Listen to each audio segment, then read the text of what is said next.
welcome to a bit of a different episode of Vet in a Van today. This episode, we've had quite a few questions and messages and whatnot come through about how we found the van.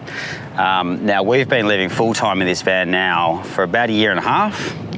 So it's time to basically just go through, and I mean this does apply to the Lotus Trooper, but it also applies to a whole lot of other vans out there, because the things that we talk about, or that I talk about, are going to be pretty common across most vans. But predominantly, just going to do a bit of a roundabout of the Lotus Trooper, what we like, what we don't like, what's worked, what hasn't worked, what's it like to live in it full time for 1.5 years. Now, not sponsored by anyone, so this is obviously a completely unbiased approach, and we take this van places that most do not. You get an off-road van for a reason. I've always loved four-wheel driving since I was a kid. We did the typical progression. We were tons and over intense 20 years ago, camper trailer, four-wheel drives, all that malarkey. So when we got a van, we wanted to get something that we could continue to do all that off-roading stuff. And look, I've pulled I think 6 people out from here. We've been here for a week, and the thing is that if you're willing to use your off-road van for what it's capable of, you get to places like this. Now, I think I showed this in the previous episode. This is our beach. We have this to ourselves. It's amazing. And you don't see any other vans here. And the reason you don't see any other vans here is because people aren't willing to try and get it into those places where they might get bogged. So I've probably popped some footage in of some of the places we've been to. So it's a proper, honest review on a van that we've put through some pretty tough miles. And to be fair, it's actually done really, really well so far.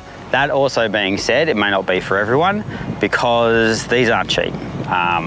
These are probably at the top of the range of many of the vans that you can get out there.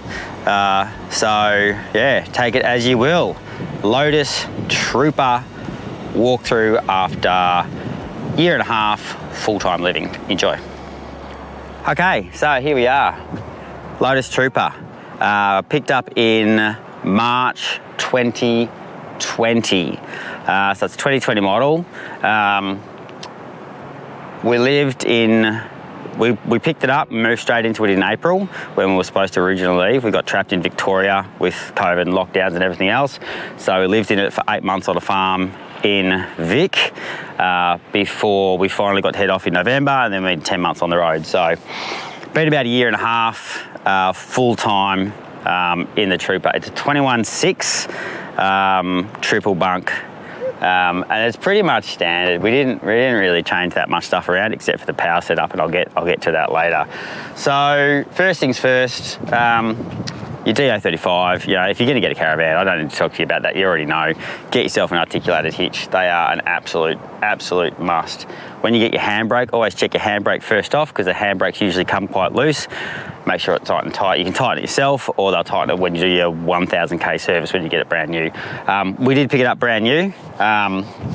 So yeah, it's better part of 1.5 years old, the Trooper. These stone guards, if I had my time again, I would not have this on here. I would have got stone stompers. You may have noticed in other episodes how one of the windows on the back of the Cruiser is currently taped up with duct tape. The reason for that is the back window is smashed.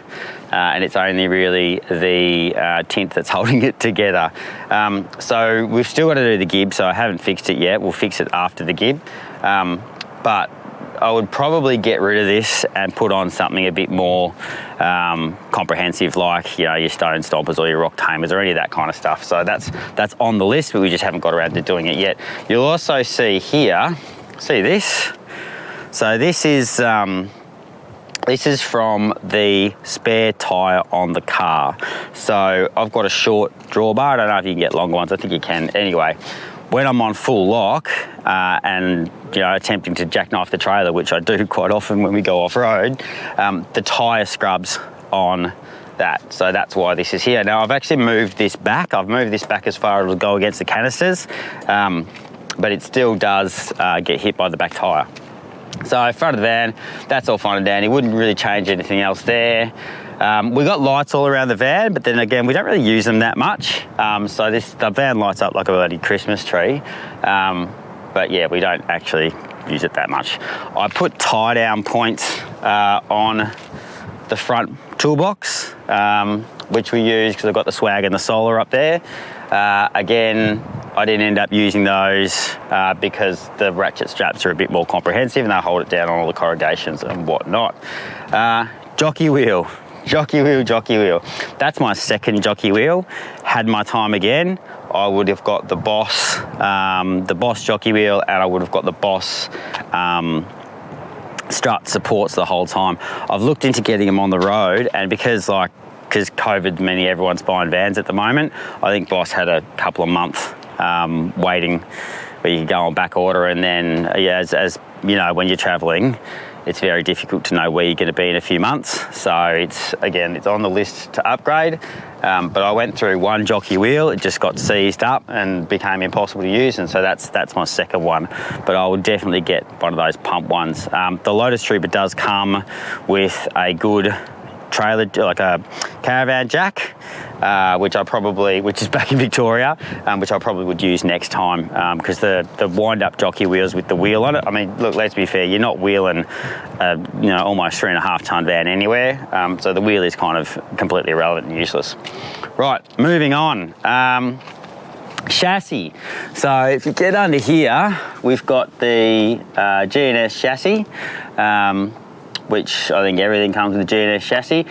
We've also got the standard suspension that comes with the Trooper, and we don't have airbags. And sorry about the mess. We don't have airbags, and we don't have. We do have disc brakes. So just to give you a bit more of a reason, or to give my reasoning about that. So the airbags. My logic for not getting airbags, firstly, the gimmicky stuff about the self-leveling your van and all that, it's not for us. That being said, some people love it. It's just, for me, it's more stuff that'll break. Less is more when we do a lot of off-road stuff. That's why I got a 76 series, because it's just, the simpler the better, because it's less stuff that's gonna break when you're going over all your corrugations and all that kind of stuff. So the suspension is just the standard G&S suspension that comes with it, and airbags, we don't have the airbags.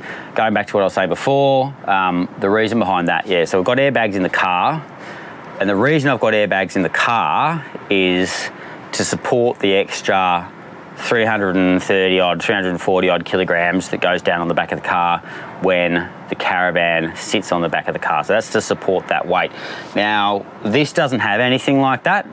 So the suspension, the setup, the off-road gear, all of that Lotus put underneath there, that is all set up for the GVM of the van. So the way I see it is you shouldn't need any more than that. And so far, 18 months on the road, hasn't skipped a beat. Now what I will say, so the Lotus Trooper being off-road, it does actually, the whole underneath is all checker plate, but they don't put enough screws in. So after the first bout of really good corrugations, some of those screws started coming loose. They're just metal tech screws. So I got under there and I put in probably another 30 or 40 screws underneath, just to make sure everything holds in place, because a van has never been built yet that will survive ongoing hundreds and hundreds of kilometres of corrugations. It just rattles stuff loose, and there's nothing you can do about it. So yeah, get to know underneath your van, because bolts will rattle loose, screws will rattle loose, and just go under there. I probably go under there once a month and just have a look, make sure everything's tight, make sure any screws are falling out, or I can replace. Loctite will be your friend, or lock nut will be your friend. So moving on. Going around the back, we've got the wood box, which is coming really handy because we didn't get bike rack. It was full of wood, but it's now kind of full of stuff, bikes, you know, you name it. Chainsaw on the back. Now the chainsaw has been invaluable. A lot of people have the little chainsaws. It's probably a bit more logical. I bought my big chainsaw, so it's a Steel Boss petrol. And it's really good because all of the big stuff that people leave, I get to chop up. So it means you can find lots of wood. Down here, this is my fishing rod holder. So this is a super peg storage unit. So it's used for storing pegs, and I've just bolted it on underneath. And so all the rods and basically anything long can fit in there, which is absolutely fantastic. And one of my favourite mods that I did to this, to be fair. The other thing that I think is well worth it is a bin on the back. So it just keeps all the smelly stuff right at the back of the van. And you know, you just don't want it in there. You'd rather have it out here. So there's a million brands out there. We got Southern Cross, same guys that did the swag, just because they're Aussie made and they're really good. Water and everything, we've got the two, I think they're 95s and the 160, or maybe it's an 80, 60, I can't remember. I'll put the stats down there. Plus the grey water tank. The grey water tank's good because I keep it on just a slight drip so that it doesn't all just gush out and flood everywhere. So because it's got that 60 litre storage, what I'll do is I'll just tighten the grey water up just enough to allow it to drip, so that what it does is whenever you're just using water, it goes through, it'll sit in the grey water tank and slowly drip out, which means it can evaporate and it doesn't make a mess and it doesn't annoy other people and all that kind of malarkey. Moving on, tyres, disc brakes. So I had we had a camper trailer before this that had drums. I'll tell you what, disc brakes are the bomb. This thing will pull up the car if you turn the red arc up. They're really, really good. We don't have electronic stability control. Don't have any of the Cruise Master stuff underneath there. I read a lot of reviews on the stability control, and I think it's fine when you're on the blacktop, but it gets a bit confused once you start going off-road. Now, we do a lot of sand driving to get into places like this, and we do a lot of mud and we do a lot of dust and all that kind of stuff. We take this van goes off-road a lot. So the reviews I'd read on the stability control is that it gets a bit confused, and the last thing you want to do is be hammering through soft sand, and then some technology is pumping your brakes for you, which is just going to get you stuck. So we opted not for that. Now keep in mind, you've got your general physics about towing. As long as the vehicle that you're towing with is heavier than the caravan that you're towing, then things are generally good. The heavier the vehicle, the bigger the gradient, or the bigger the difference between the weight of your tow vehicle and the weight of what you're towing, the safer you are. And that's one of those it's just physics. So you won't get the tail wagging the dog. And so if you've got a 3.5 ton van and you've got a 2 ton car, it's unsafe. It's simple as that. So that's why we didn't sort of go with the stability control, because the car is significantly heavier than the van, and we've really tried to get the weight down in the van because I've got such a high GVM in the car. Tyres, just if your van comes with the cheaper stuff. I mean, the Trooper, I don't think they come with the KO2s by default. We got those added. Just get good tyres. It's the only thing that's touching between you and the road. Get good tyres, otherwise they'll fall apart, and then you'll be stuck somewhere having to get old mate in the gib that's got his tyre racket, charging pretty decent money. What else? I'll tell you what we have noticed with the Trooper, and this isn't a Trooper thing, this is like with everything. These little latches down here. So the latches on all of these doors, they start vibrating loose. And I have actually bought a heap of replacements to go through and replace it. I just haven't got around to doing it yet. Same here, you can see, I'll show you some pictures. I've super glued, and I've done all this kind of stuff to actually keep them in place. Awning, it's been in some pretty full-on wind. You can probably see on this side, I think it was back in Cape Range that we ended up getting up at like 3 o'clock in the morning, and I'll show you the picture, but basically it's like almost ripped the awning off. And that being said, there were other people that had actually had their awnings ripped off that night. But yeah, it's just a bog standard awning. One of the great things, or one of the things you should get with your awning, is just something that is elastic. So on your straps that hold it down, just make sure there's something that'll give it a bit of movement, because it does make a huge difference. Again, a lot of this stuff, yes, it's the Trooper, but it also applies to all caravans. So again, going back to the outside of the van, the chassis, the tyres, other than screws coming loose and whatnot, as far as the Trooper is concerned, we haven't actually had any issues with stuff on the outside. The only thing that has broken was one of the LEDs in the light on the side there, and we actually we spoke to Lotus about it, and they just sent us another one. So that was a couple of months ago. That was like 6 months ago, and that's still sitting in the spare parts drawer. So yeah, so I think that's it for the outside. I'll tell you what, these things, if you don't have these things on your van, they are the best thing ever. They are just, we use that so much. I think if I had my time again, I'd probably get another one on that side, just because they're just the most convenient benches. Really good. Stereo's been fine. All the windows and everything's been fine. Before we go inside, I will talk about dust.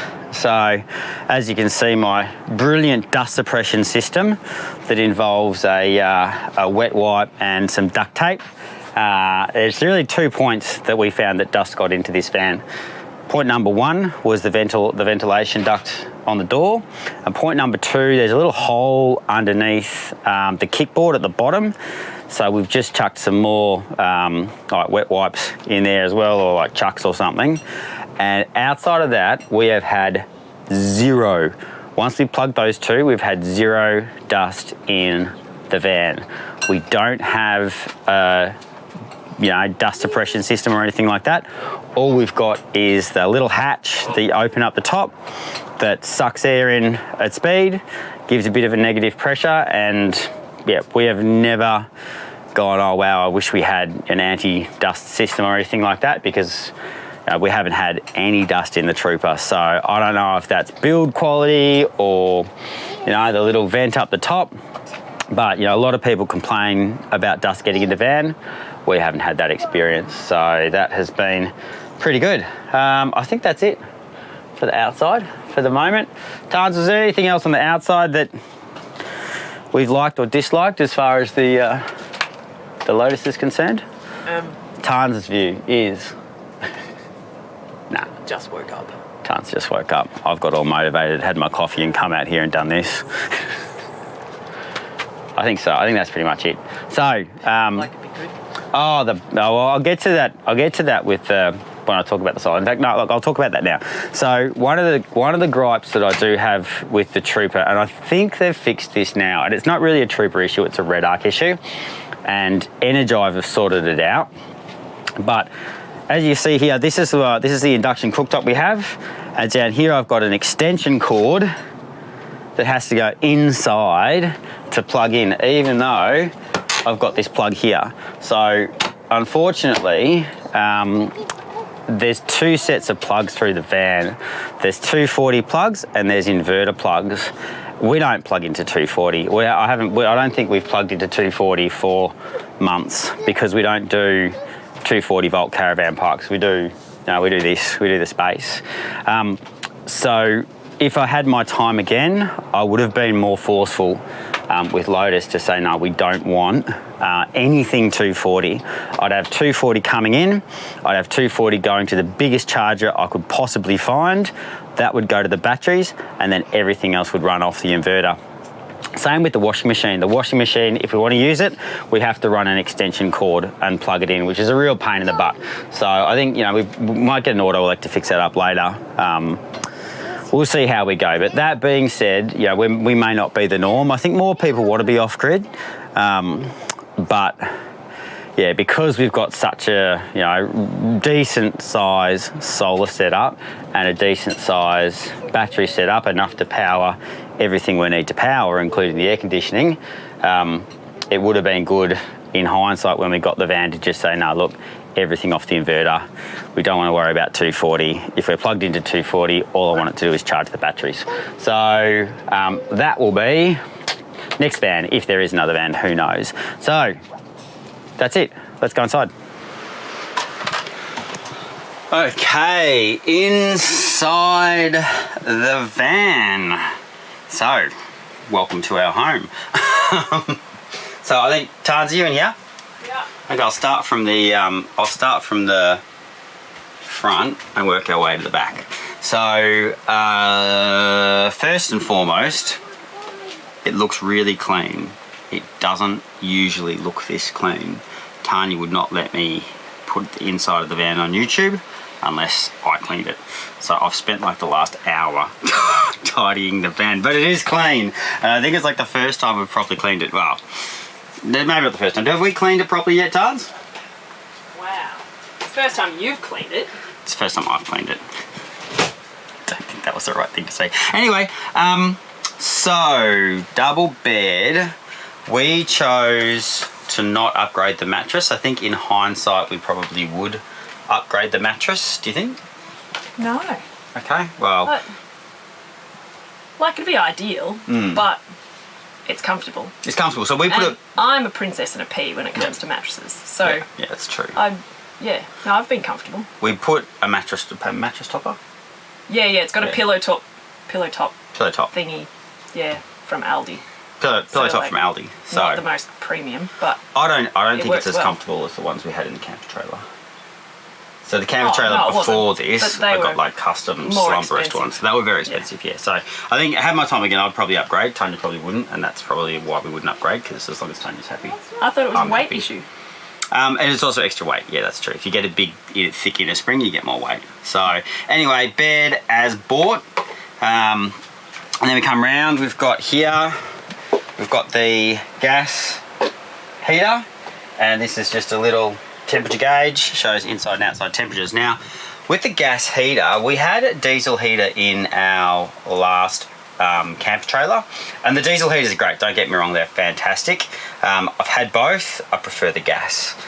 Just because you got one bottle, you don't have to have like lug diesel around, all that kind of malarkey. You don't get the smell outside. You don't get the smell outside as well. So yeah, diesel. We big fan. Yeah, big fan of the gas. And that being said, we've hardly used it. So when we were in Victoria in lockdown, it was freezing cold. That was during winter. That thing was cranking for probably 6 hours, you reckon? Yeah, at least. Yeah, it's about 6 hours every night. We had the gas heater on, and it just I'll show you. I'll put it on the Canon.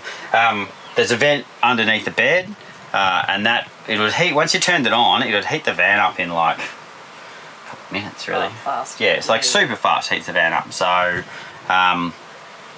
yeah, the gas. We prefer the gas over the diesel, and yeah, you're only using gas and diesel and all that kind of stuff. So that was pretty good. The fans, get the fans, you need the fans. The fans are amazing.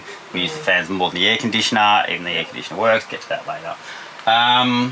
Anything else of that side of the bed? I don't think so. Lights, all the normal jazz. I'll get to the TV. So...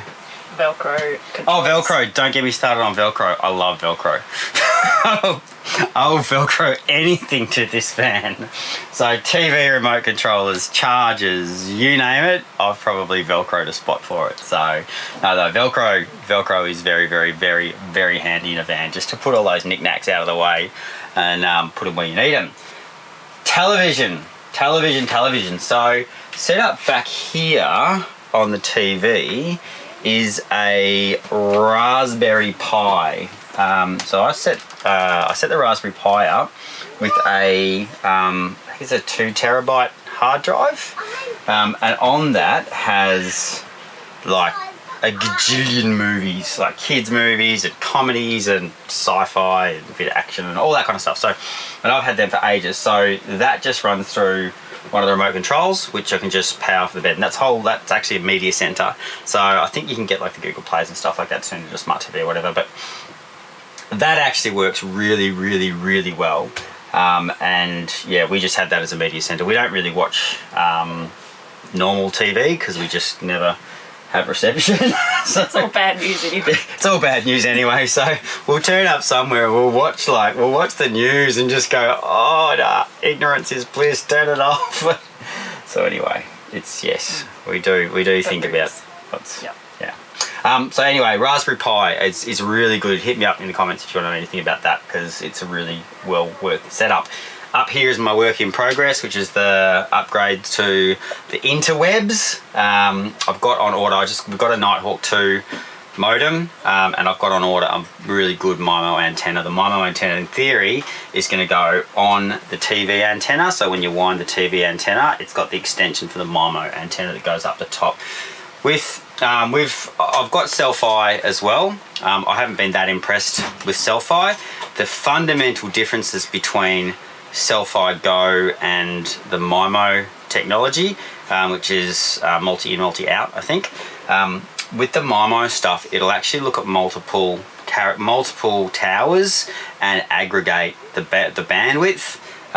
Whereas with your Selfie will pick one frequency and amplify just that frequency. So in theory, this should be better, in theory, but I won't know until like next week when I install it. So if I'm wrong, then I'm wrong. Okay. Cabling things. Oh yeah, cabling things. You gotta love cabling things. Yeah, we had cables going everywhere, and it was just a complete mess. So yeah, that's helped. Looks good. Now this will change your life. And my fruit bowl. Oh, Tanya's fruit bowl and Tanya's fake plant. Pot plant holder thingy basket. Yep. Perfect fruit bowl. And. Yep. Tanya's. Look at that. Look at that. Is that not the beautiful fake plant? That the border control on the WA border. Eyes lit up, and she wanted to confiscate it from me until I told her it was plastic, and she didn't believe me. So I told her to touch it, and she did, and then she was sad because she didn't get confiscated. Anyway, all right, gonna change your life here. So if you've got a van, microwave. Now we don't really use the microwave. Well, occasionally, maybe very occasionally, but it is the best bread basket you will ever get. Bread bin. Yeah, bread bin. So, I don't know, who told us about that? Someone. Hockings. The Hockings told us about that? Yeah. So, yeah, because ours is, at least ours is hooked up to the inverter and everything, so we can actually use it, because we're never plugged in. But if you put your bread in there, I don't guarantee you, but... Whoa. Read the terms and conditions. No, the bread lasts, we found it lasts about a week longer. The bread lasts a lot longer. And it doesn't sweat and get hot. Doesn't sweat and all that kind of... It's insulated and it still gets warm on really hot days, but not as hot as all these top cupboards. The top cupboards cook in the sun. Yeah, so expensive, microwave, bread bin, rock and or roll. SodaStream, absolutely love the SodaStream, bring it on. We use it heaps. What are these little suction things called? It's really good for the water, like the water all up through WA has been all bore water, and it tastes not... Some of it tastes a bit bleh. It's not city water. Yeah. So... It's not city water. Oh, it's not city. Sorry. Wow. You know what I mean. Anyway. It tastes like water. Yes, so the bubbles help disguise the flavour, so the kids don't mind it. Yes. No, we love it. What are the suctioning things? Fusion lock. Fusion locks. So again, fusion locks. From Bunnings. They don't actually do that well on corrugations. No, so that said, the actual suction bit is fantastic. We haven't had a single one fall off. But my spice rack over there. Yep. Just with corrugations, the little hook that holds them on snapped off. Yep. So the actual suction bit, haven't had a problem with. So I think they are actually superior as far as suction.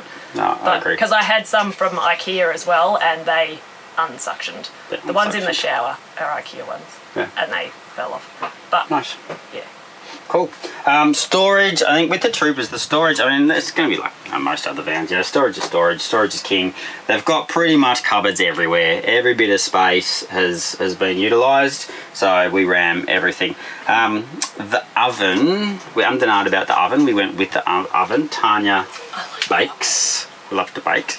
So what have we done? We did Christmas dinner in the oven, and I'm saying I'm like a full turkey. I cooked a turkey. Yeah, cooked the turkey and all that kind of stuff. We cooked bread, we do all that stuff. Now we didn't bring the Weber, so we don't actually have any gas cooking stuff outside, but we figure, the oven. That's our gas cooking option. That's our gas cooking option.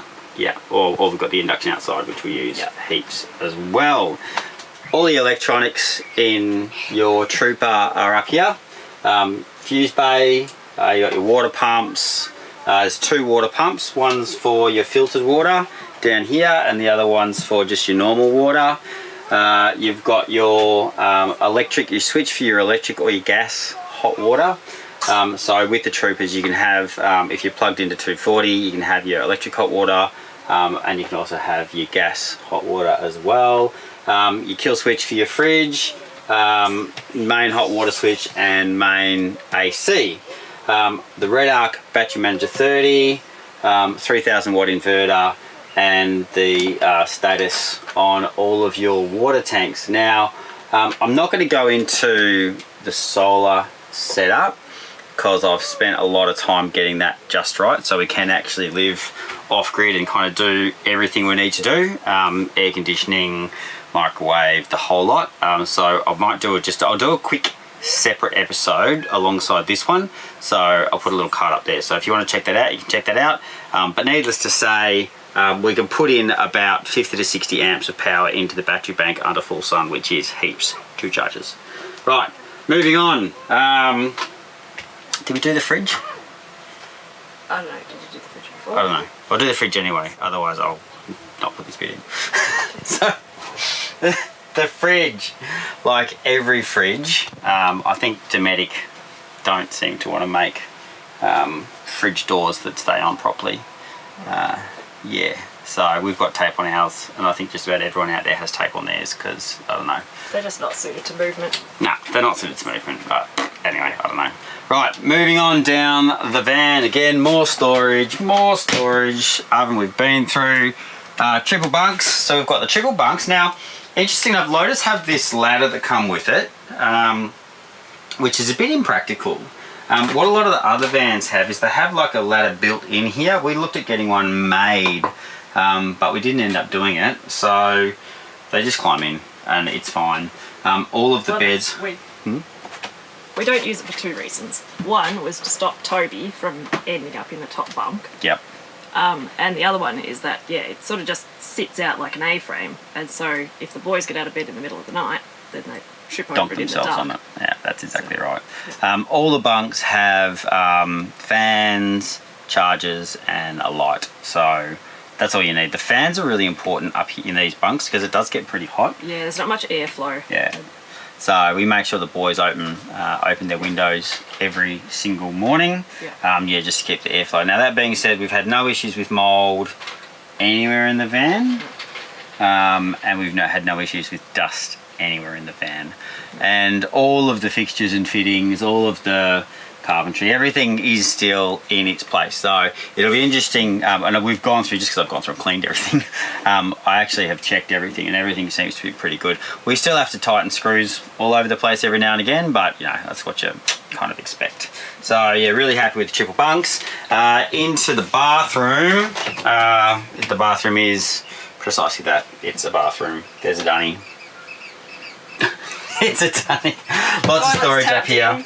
Yeah, the toilet's tapped in, but I think you'd expect that in a van of this size.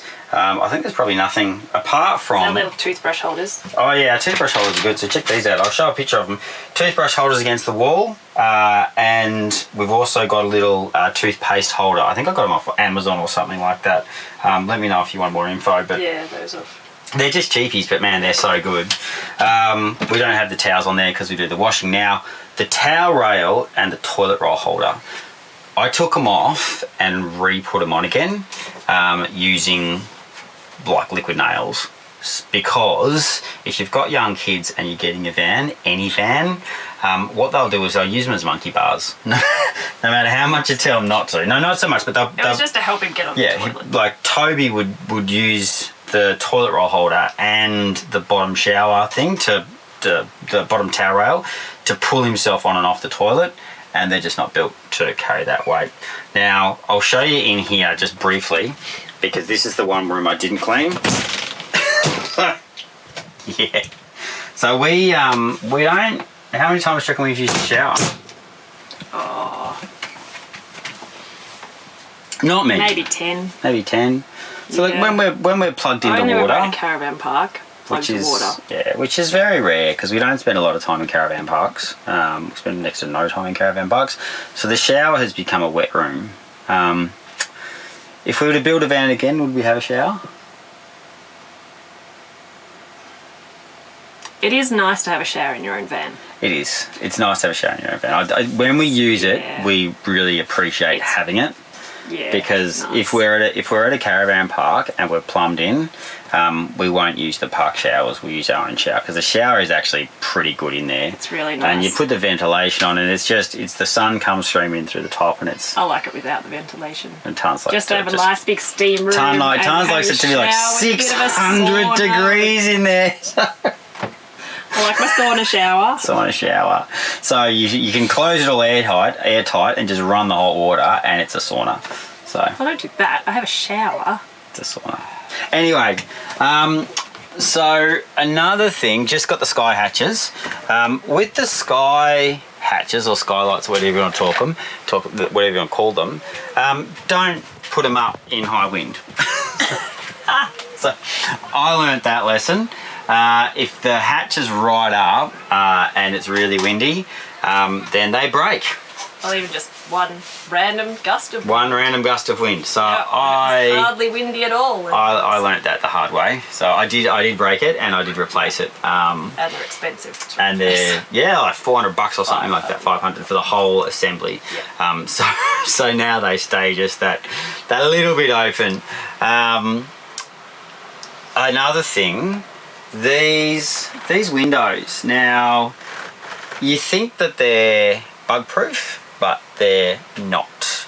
So and I don't even know if there's a van that actually makes ones that you can get. They're all the same. They're pretty much the same in every van, but in the concertina of them, there's space on either sides of the concertina, and so bugs can get in. So if you're going to have them open and you're going to have it's dark outside and it's light inside, spray the sides of the windows with Aeroguard and fly spray, because that helps keep them out a little bit.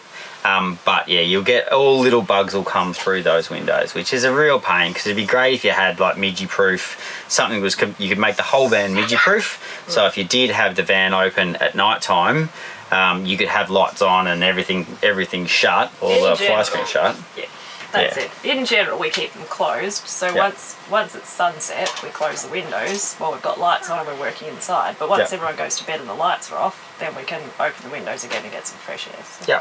Yep. Stereo, again, we use that a fair bit. The Fusion one, I think they have a better one now, but anyway, that's pretty good. That connects to Bluetooth, which connects to a phone, which has got Spotify and thousands of my songs on it, a playlist that I've been making up since like I was a teenager. So that's got everything on it. Up here, my beloved hat and sunglasses rack, which I took over. Yeah, apparently it's now his. It's mine. No, apparently it's always been mine. And hooks. These little 3M hook thingies are also really good for keys and all that kind of stuff. I think that's it. More Velcro. More Velcro, yes, lots of Velcro. The table and the leather. I would have thought, the light. So this is our bug-proof light. You could replace it with a yellow LED. You could put a yellow LED in it, but I just put yellow tape on it because that's how I roll. I would have thought we would have done something to the leather, but the leather's all great. All of this, we use this actually a fair bit. It wears really well. It wears really, really well. And we've used this a lot. The dark grey's good with the kids. Yeah, because they make it filthy. Everything ends up dry. But Lotus, one of the little things, and it's just a little thing, but the underneath, so there's storage underneath there, and we keep a lot of our food, like canned food and stuff that we're stocking up when we're going away for big trips or going away, we're going to be away from a Woolies for a long time. We store all our food under there, and so you can't, there's two like cupboards. I'll show a picture of it in a tick. There's two cupboards, and you can't open, you have to take all of the cushions off to open just one. And if it had like this much more, then you'd just be able to open the one. But anyway, that's one cushion. Yeah. But yeah, that's not really a game changer as far as the van's concerned. So yeah, that's pretty much it. Would we buy a Trooper again? Yeah, absolutely. Yeah, absolutely. Really look, that being said, we haven't had other vans, but we know a lot of people that have done very similar to us and have had, you know, horror stories about microwaves falling out and, you know, just cupboard doors falling off and stuff coming away and, you know, seams sort of just slowly shifting away. Touch wood, we haven't had any of that. We haven't had any dust issues. We haven't had anything falling apart. We haven't had any real issues after a better part of a year and a half with the build quality of this van. And we've hit a fair few corrigations now. Yeah, we've hit a fair few corrigations, and we've also taken this, you know, it's been on some pretty hefty tracks. So yeah, I think so far thumbs up. So maybe when we've done 2.5 years, we'll do another one. Maybe. Yeah. So that's it for our take on the Lotus Trooper. Back to normal next week. So we're checking out this place, which is amazing. But yeah, so I think to wrap up, yeah, year and a half, we haven't had any issues with the Trooper, haven't had any issues with the structure or the build quality. Would we buy it again? As I said earlier, yes, we certainly would. So I'm really happy with it. No buyer's regret. So, you know, if you're in the market for a van, hope this has been helpful. Catch you next time.